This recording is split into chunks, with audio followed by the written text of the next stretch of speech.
দেখো ঘরের মধ্যে সুইমিং পুল বানাচ্ছে, পানি ঢেলে দিতেছে, কি করবে তারাই জানে। এরপর সফট ড্রিঙ্কস ঢেলে দেয়, এই কাপড়টা উপরে টানিয়ে দিল, এখন সব ওকে, মিনি একটি টেবিল হয়ে গেল।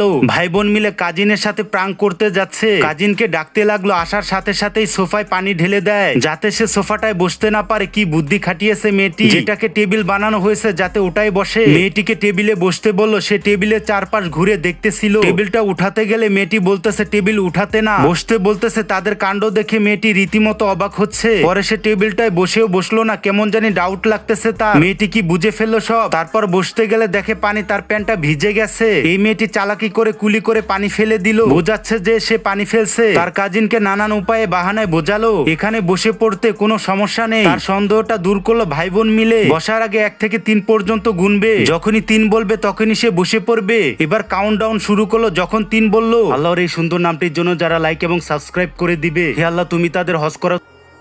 মেয়েটি সাথে সাথে বসে পড়ে। দেখুন মেয়েটি সুইমিং পুলের পানির মধ্যে পড়ে যায়। অবশেষে মিশন সাকসেস হলো, মেয়েটির বোকামির ফল এটা।